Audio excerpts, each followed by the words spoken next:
Of all the moons in the solar system, ours is truly unique. It's the only one large enough and close enough to stabilize its mother planet, Earth. But our moon is spinning away, and at an increasing rate. And eventually, it will be too far away to stabilize Earth. Take away the moon, and Earth topples over, causing catastrophes worldwide. Extreme temperatures vaporize water and melt ice. Oceans could rise hundreds of feet. And massive dust storms and hurricanes rage for generations.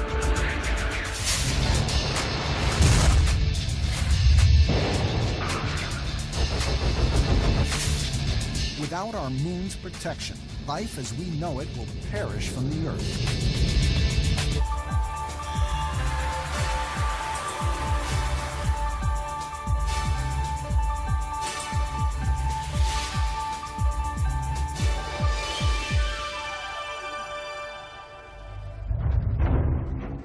If the moon travels just 10% farther from where it resides today, 25,000 more miles or so,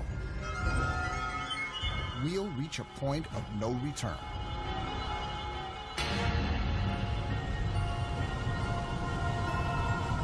That's when the Earth's rotation becomes chaotic, unpredictable, and unable to sustain nearly all forms of life.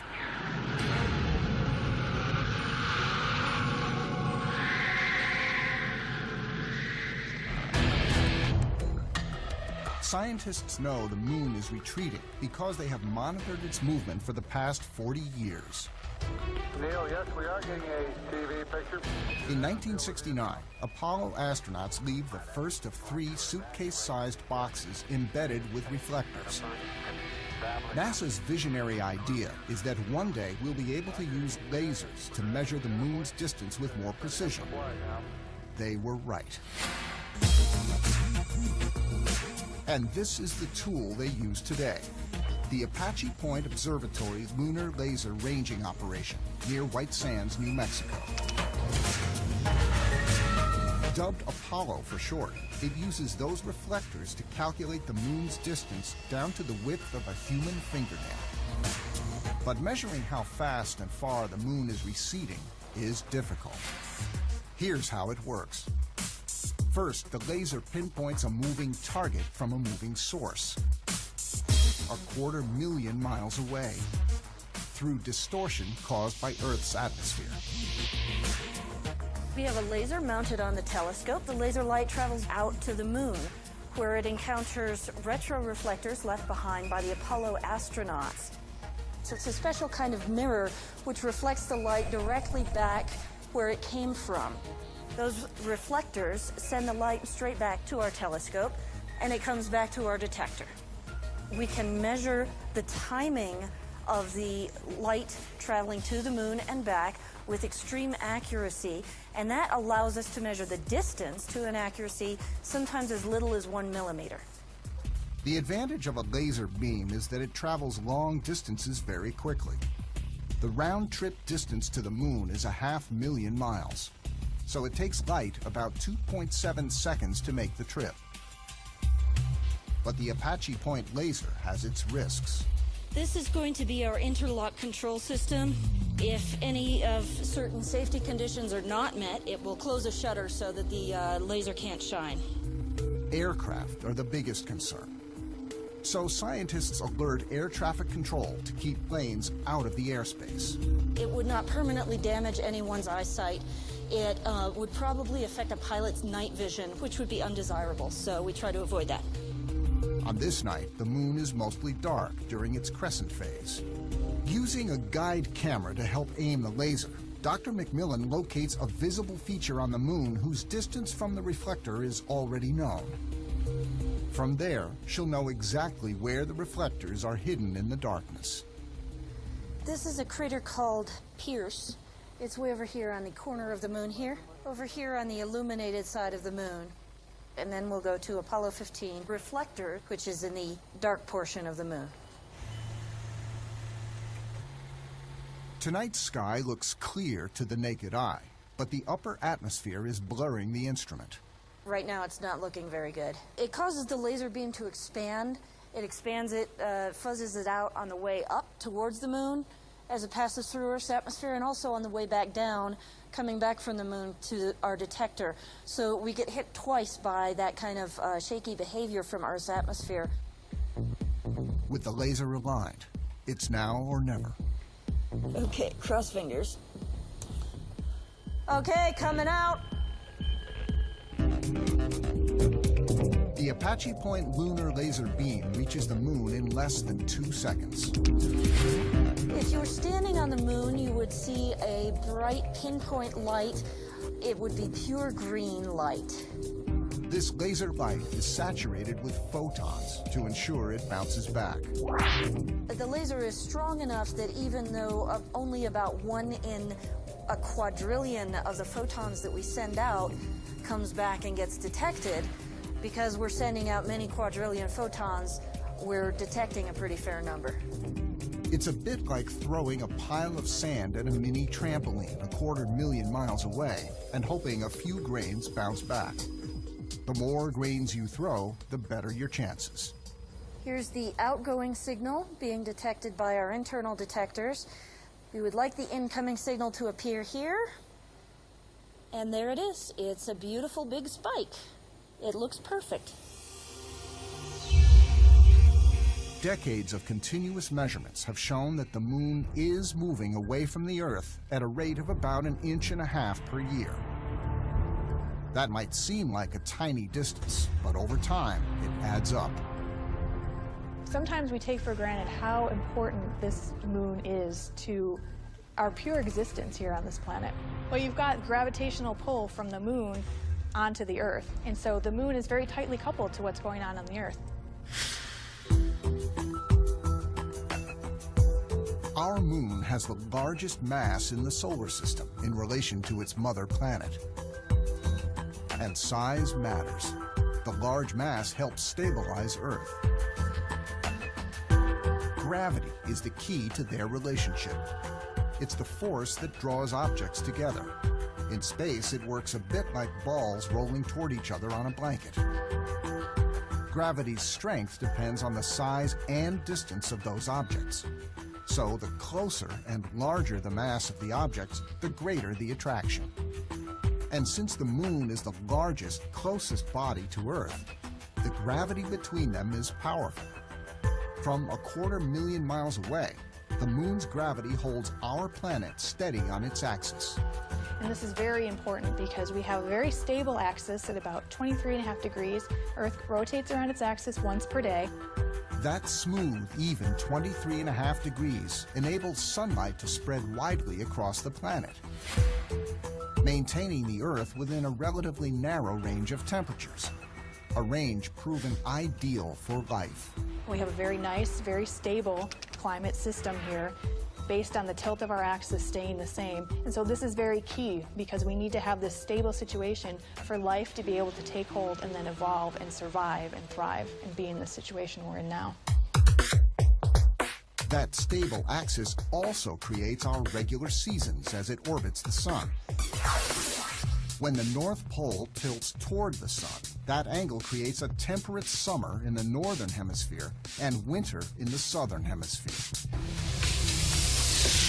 And when the North Pole is tilted away, the opposite is also true. It creates winter in the northern hemisphere and summer in the southern. It's the moon's stabilization of Earth that maintains the sun rising in the east and setting in the west. And if we had the Earth not in this nice stable axis thanks to our moon, you would see sunrises and sunsets happening at different times in different places in the year. Without the moon's gravity, regular and predictable seasons would not have occurred, and plants and animals would not have evolved. Take the moon away today, flowers wouldn't bloom, and bees no longer pollinate in spring. Geese would no longer fly south for the winter or north in the summer to breed. and seeds would no longer drop from trees in the fall to germinate. Even with the moon's stability, the Earth still has a small periodic wobble of 1.5 degrees on its axis. This is the natural result of gravity exerted on Earth by other, larger passing planets. As the moon continues moving away, the Earth will be thrown further off its axis, causing an even greater wobble. And larger wobbles can have big consequences for humans. Roughly 100,000 years ago, just a minor wobble changed the angle of the sun's rays on Earth enough to turn lush forests into the Sahara Desert. An event that likely forced some of the first humans to migrate north out of Africa.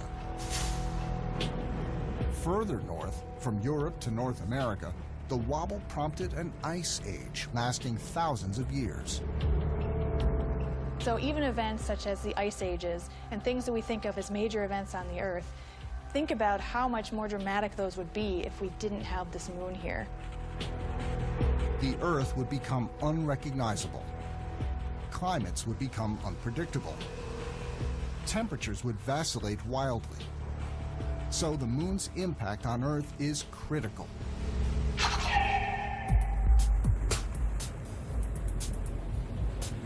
Its gravity even affects our tides. Astronomer Tom Murphy explains. We have this polar view, the North Pole here, here's North America. These blue particles represent the Earth's daily ocean tides. The moon is off to the right, far off the screen. The particles bulge directly toward and away from the moon.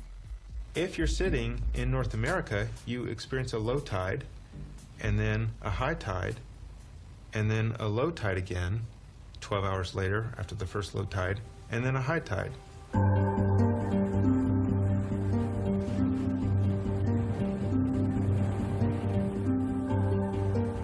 Tidal cycles occur twice a day, each time the Earth passes one of two bulges. The tide that bulges toward the moon is a direct result of the moon's gravity pulling on the surface of the ocean as the Earth revolves past it. The tide that bulges away from the moon on the far side of the Earth is a result of water lagging behind. Since that water is furthest from the moon, the attraction is weaker. So the far side water is left slightly behind as the Earth rotates forward, producing the bulge and a second high tide.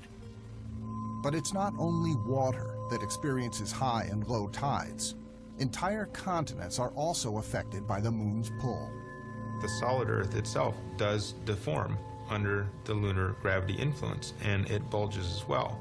Now, it's only about a foot of amplitude from high tide to low tide, but the whole continent is rising and falling. It's not something that we can perceive. Sensitive instruments can pick this up. During an eclipse, when the sun and moon's forces are combined, tides are highest at that time. But as the moon retreats, there will be no more eclipses. Without the moon's gravity, the 14-foot ocean bulge at the equator would dissipate and move towards each pole. As that water redistributes, sea levels will likely rise in New York City.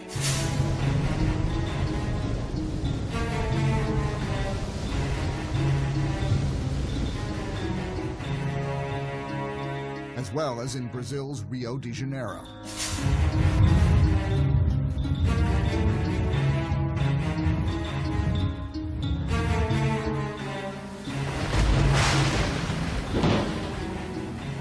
Flooding would render both cities uninhabitable, leaving millions displaced or worse.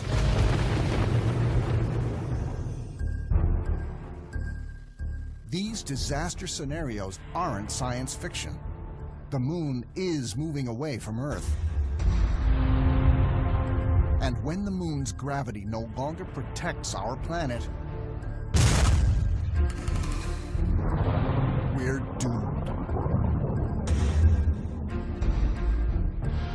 Laser light measurements accurate to the width of a human fingernail prove that the moon is retreating from Earth further each year. Just 25,000 miles more, and it's lights out for life as we know it. To understand where the moon might be headed, we have to understand where it's been and how it formed in the first place.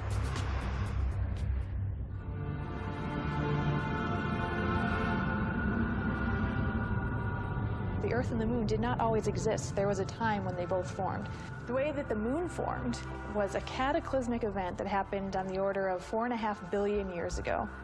So this material is swirling around in the solar system, forming this protoplanet that's going to become our Earth.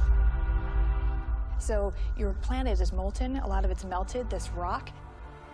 And what happened was a very large Mars-sized body, so a very big piece of rock, came and impacted this early Earth. It hit at an ideal 45-degree angle. A more direct hit may have destroyed early Earth altogether. A more glancing blow would have expelled less debris, the foundation for our moon today. Still, a collision between these two early planets was likely inevitable. And these two planets were running almost the same orbit around the Sun. This configuration was an accident just waiting to take place, because running this close orbits, they're bound to collide at some point. And the Mars-sized planet banged into the early Earth. The rocky materials were ejected, a big cloud of rocks and debris. And then that material gets ejected out far enough away from the Earth to go in orbit around the Earth. While a lot of rocky material was blown into space, the heavier metals, like iron, sank down into the Earth. And the metal parts melted together and formed the core of Earth.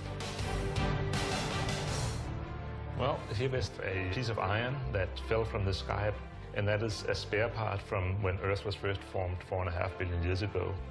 And it is an iron meteorite, and originally it formed the core of some small planet that has now been destroyed.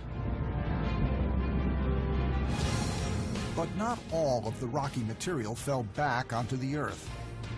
And so as that material goes around, it starts to hit together and starts to collide. And sometimes when it collides, it accretes together and it sticks. We call that accretion, where pieces of rock and dust and ice are coming together and sticking together. You eventually build up the moon. And so the moon was actually born out of this very early baby Earth. Its birth took just 1 month. Not only is the moon the child of the Earth, it's also Earth's protector. Those pieces of iron and heavy metal that were left behind by what became the moon merged with the iron already in the Earth to give the Earth a larger molten metal core. Earth's metal core generates a strong magnetic field, which extends thousands of miles out into space. This protective field keeps Earth's atmosphere in place. Without it, cosmic rays from the sun would eliminate Earth's atmosphere and liquid water. So without the moon, there would be no air to breathe or water to drink. If it weren't for the moon, if this planet did not have a moon, then we probably would not be here to talk about it. It's quite possible that there would not be life on our planet Earth if we didn't have a moon. Earth might look a bit like Mars, lifeless. Mars is barren of both a thick atmosphere and liquid water on its surface. Early in its life, Mars likely had both. But its magnetic field soon faded, and any water either evaporated or froze solid. Scientists are still uncertain why, but one fact is clear. Mars never had a large, stabilizing moon to help it reach its full planetary potential. You could easily imagine you could have microbial life on Earth without the moon. It is possible life established itself on Mars or Venus very early on, but never really got control over the planet. But on Earth, what's another interesting thing is that life has kind of taken control of Earth environment and preserved life as an oasis for life. So it might be that without the moon, maybe life had established itself, but due to environmental problems, life would kind of have never gotten to take control, and Earth could have maybe gone an evolution the same as Venus. Venus has almost 500 degrees centigrade on the surface today and no life, and Earth might have fallen into a similar situation. Our moon also protects us from meteors and asteroids.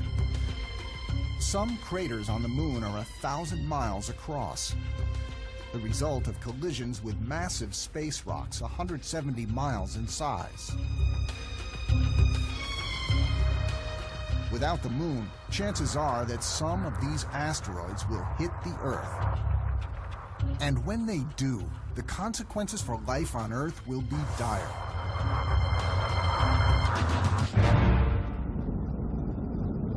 The 7-mile-wide meteor that wipes out the dinosaurs is about 3 billion times more powerful than both nuclear bombs dropped on Japan.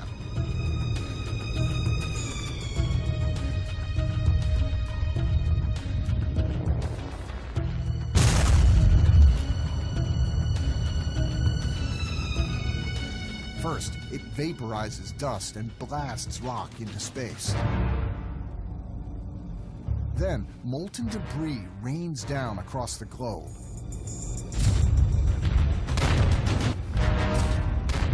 It starts raging fires across the continents, setting in motion a chain reaction of more heat and more fire. For an hour after impact, Earth's atmosphere boils to 500 degrees Fahrenheit. Hot enough to cook the dinosaurs alive. For 6 more months, smoke and ash prevent most sunlight from reaching Earth. The asteroids' combined effects kill nearly 75% of all species on Earth.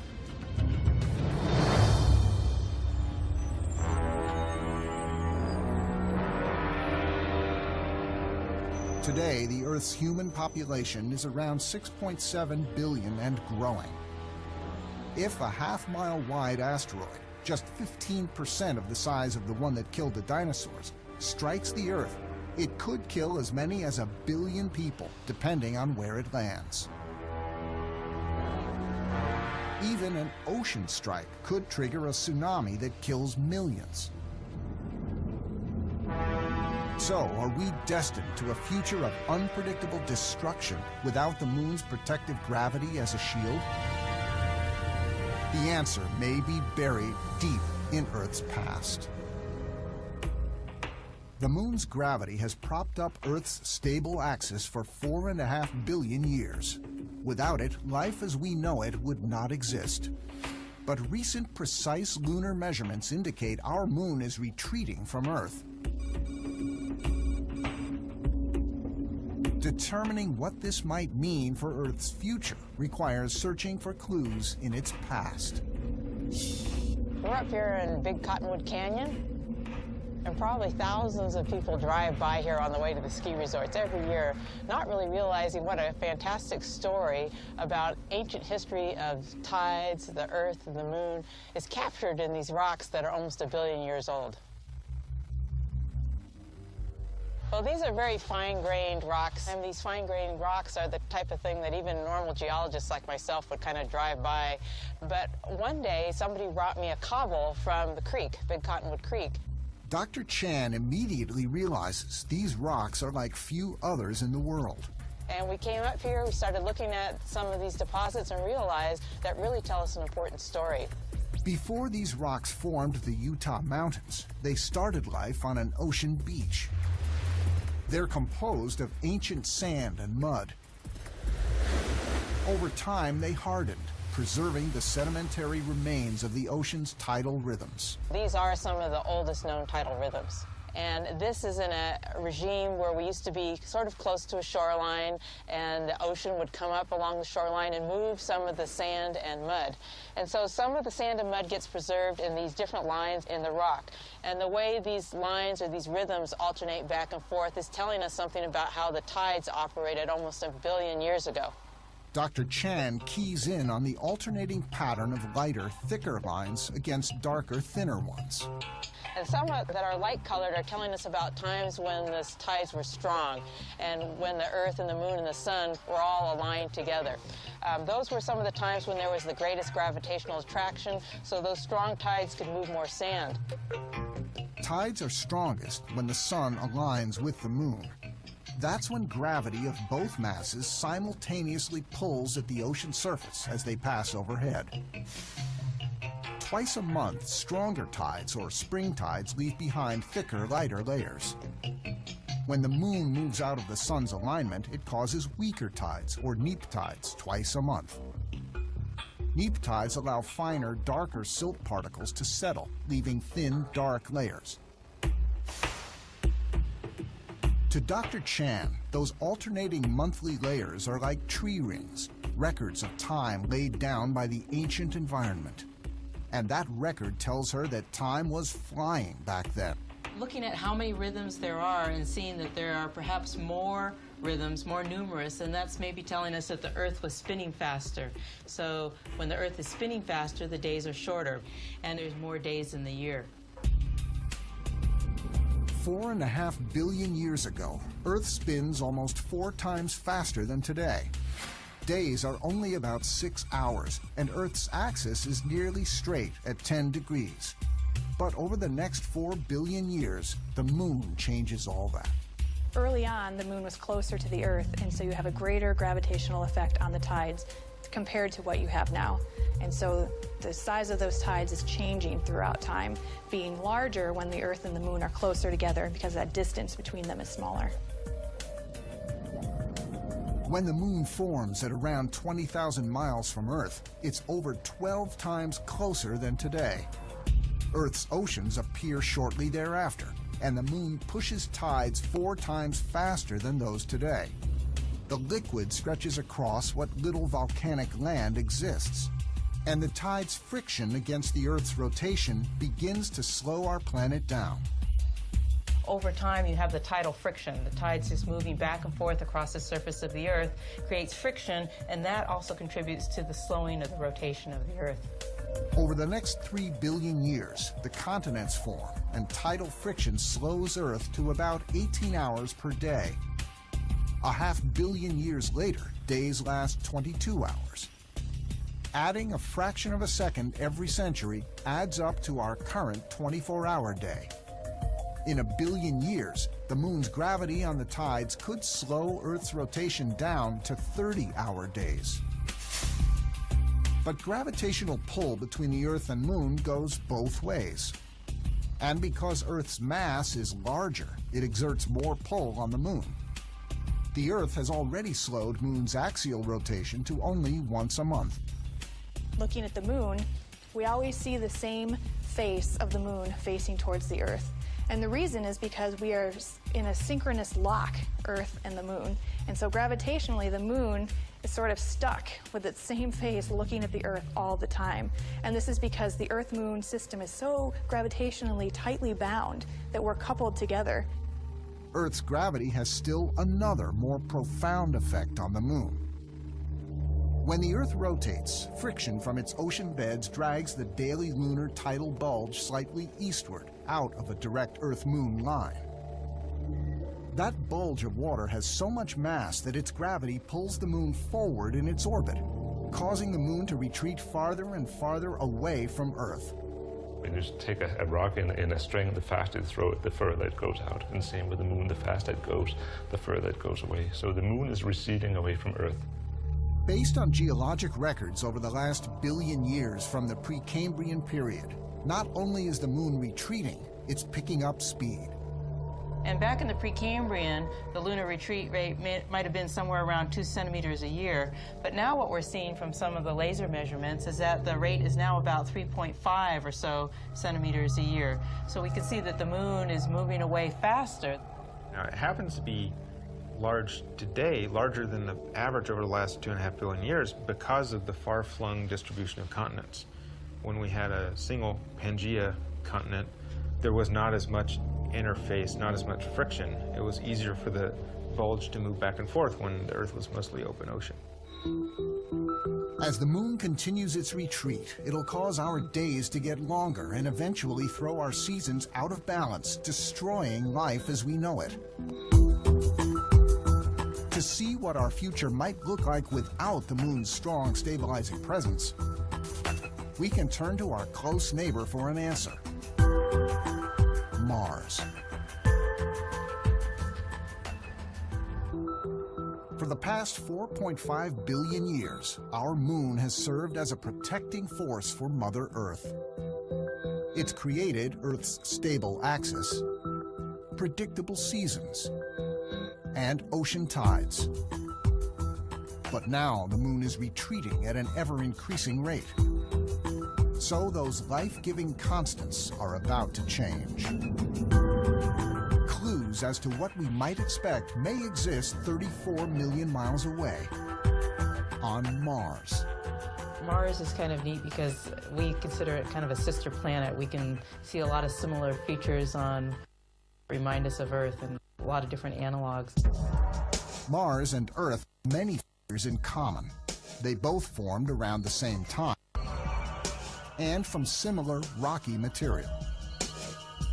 Mars's red color is a product of hematite, an iron compound found all over Earth. Like Earth, Mars also has ice caps. In 2004, scientists' knowledge of Mars expands with the landing of rovers Spirit and Opportunity. Close to its landing site, Opportunity finds tiny evidence with big implications. Scientists don't find liquid water, but they do find strong evidence for it in what appear to be riverbeds and concretions. Concretions are small balls of minerals stuck together like concrete. On Earth, concretions form when water leaches slowly through sediment, dissolving minerals that can harden into balls.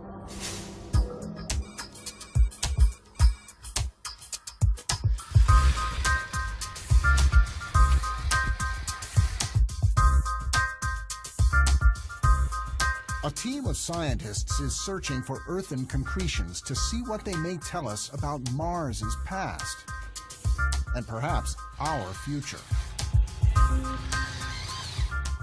Okay, Johnny, yeah, here is a place where you see some layers, and we need to get closer to it, so that's where we expect to find these concretions. So, yeah, these layers are formed at a different time in the history of the Earth, and what we find there are concretions which are similar to the ones that have been found on Mars. The team tests a remote rover designed to one day explore Mars. So that's what we'd like to sample. If you could close up to there. Again. Yes.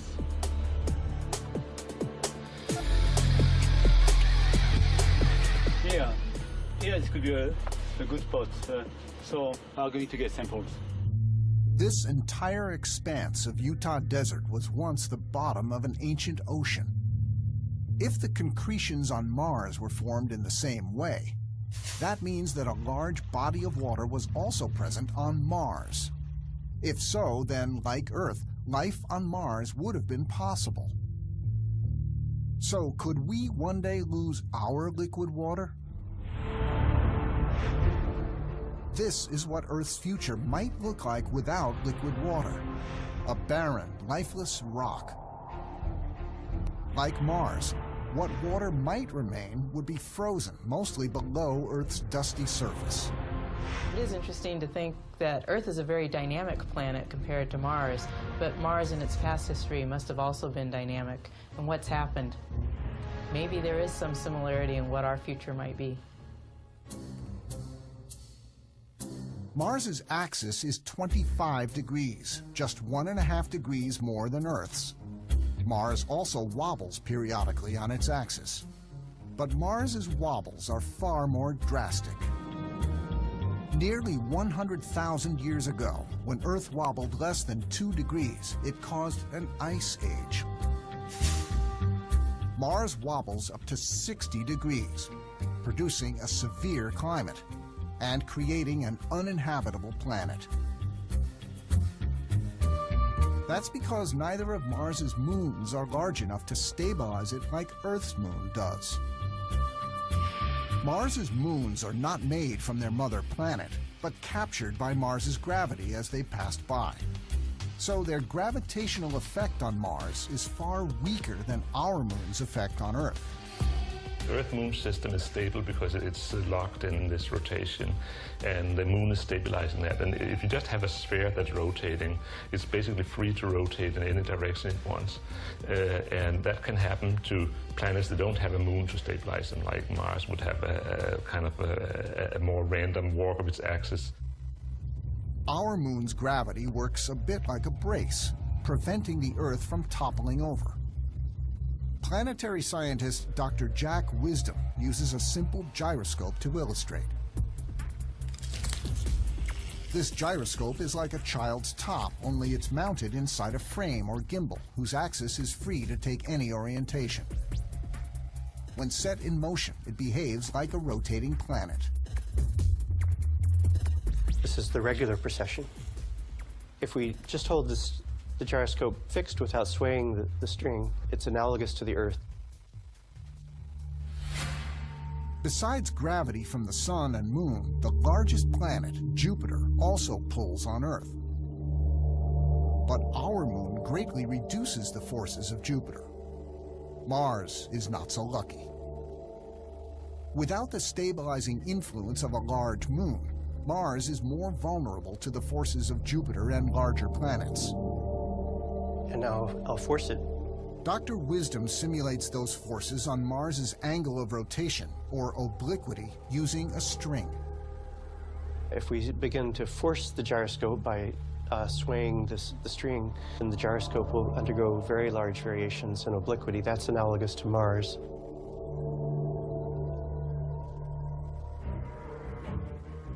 So the current, even 25-degree tilt of Mars's axis is only temporary. Its tilt actually varies over millions of years. Those large variations cause Mars's north pole to roll over, point at the Sun, and then roll back again. And so Mars has an axis that's chaotically tilting. Its rotation axis is chaotically changing wildly from 0 to 60 degrees and back and forth, and it's tipping over on its side on geologic timescales. It's actually quite frequent. So if the Earth didn't have the stabilizing moon, would we be more like Mars? Without the shield of a moon's gravity, Earth becomes vulnerable to other, more powerful forces in the universe. Jupiter, the largest planet in the solar system, begins to take over. It's separated from Earth only by smaller planet Mars. And because it's 11 times wider and over 300 times heavier than Earth, its gravity overwhelms Earth. So when Jupiter lines up just right with the other planets beyond it, their combined gravity over millennia begins to pull Earth over. So you can see what would happen if we changed the tilt of the Earth's axis, would change the angle of the sun's rays coming in relative to the Earth, and this would wreak havoc with the climate that's on the Earth right now. This drastic tilt changes the angle of the sun's rays on Earth, melting ice at the poles and redistributing the ocean bulge away from the equator. But unlike Mars, Earth would likely retain much of its liquid water due to its magnetic field. So Earth's oceans could rise hundreds of feet, wreaking havoc around the world.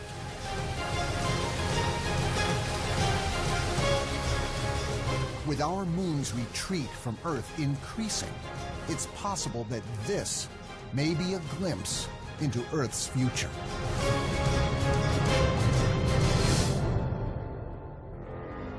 Without the moon's protection, the Earth would be more vulnerable to gravitational pull from larger planets like Jupiter. Earth's even 23.5-degree tilt, or obliquity, would be a thing of the past. And our planet would begin to topple over. Initially, this causes massive coastal flooding.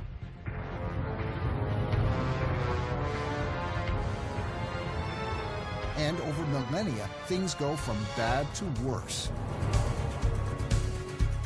One astronomer in Paris has figured out just how bad it could get.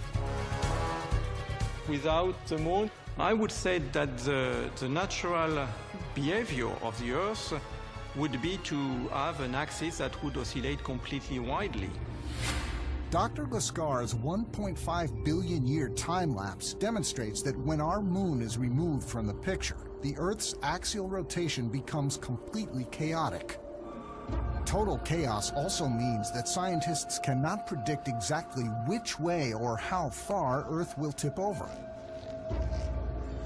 Dr. Jack Wisdom of MIT designed a gadget to show just how unpredictable chaotic behavior is, even in the simplest system. There are no motors, there are no magnets. This is a double pendulum. That's one pendulum hanging off another pendulum. It's one of the simplest demonstrations of chaotic behavior. I'll demonstrate chaotic behavior just by... While the single pendulum of a clock provides an even, predictable arc, adding one more pendulum creates complete unpredictability. Like future Earth, scientists cannot predict which way this device falls. Its behavior changes each time they test it. So if I try this initial condition, I get this rapid spinning motion. Chaotic behavior is behavior that is so sensitive that very tiny changes in initial conditions yield very quickly impossibility of prediction of the subsequent motion. Despite the unpredictability of how Earth will behave when the moon is too far, the days of chaos are indeed coming. If the moon was just 275,000 miles away, only 10% further from where it resides now, a chaotic Earth will wipe out nearly every living thing.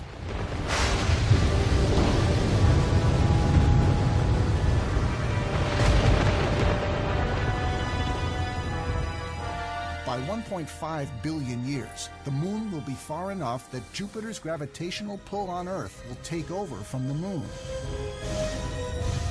In a worst-case scenario, Earth tips 90 degrees, so a pole points directly toward the sun.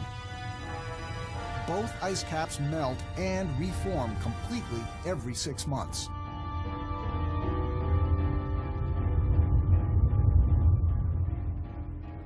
Now you've got the poles that are directly in the line of the sunlight with a very high incidence angle, and so you'll get warmer temperatures there, and you'll have the equator in the exact opposite situation. That would mean that you could have, say, glaciation on one half of the sphere of the globe and deserts on the other half. Take away the moon and water would move away from the equator.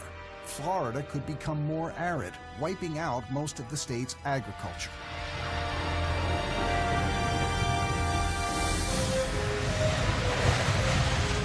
More direct sun could turn Paris into a desert, covering everything beneath tons of decimated Earth. In North America, severe tropical storms could wipe out East Coast cities, killing millions.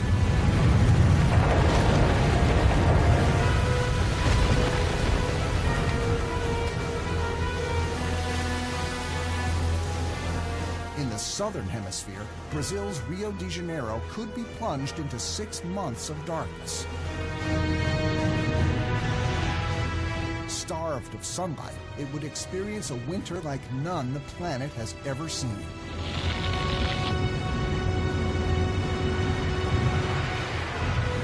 Plants would starve and animals would die en masse.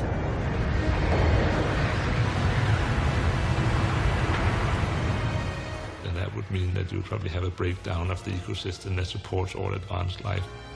After 6 months, as Earth moves along its orbit, climates would reverse again.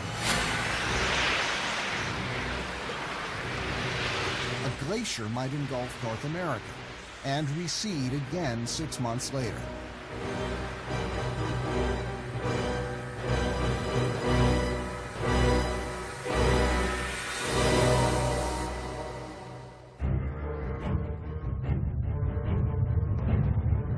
But this is not the final chapter in the story of the Earth and its moon. Armageddon will look a bit different. Long before the moon recedes completely from the Earth's orbit, our planet is likely to meet its fate by the sun.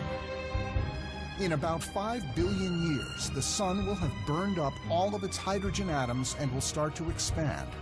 The sun is eventually going to swell up and become large enough to actually engulf the planets, including the Earth. As the sun expands, it impacts the moon, exploding it into bits of rock. These moon rocks will circle the Earth much as they did before the moon was formed. Many will rain down, creating the greatest meteor shower since the early days of Earth. But this won't be the Earth's final fate, because the sun is likely to continue expanding until it engulfs our planet entirely. And so then we won't have an Earth-Moon system left to deal with anymore. So the demise of our solar system will be driven by the sun going through its life cycle. It was born, and then it's going to die, and it's going to take all of us with it.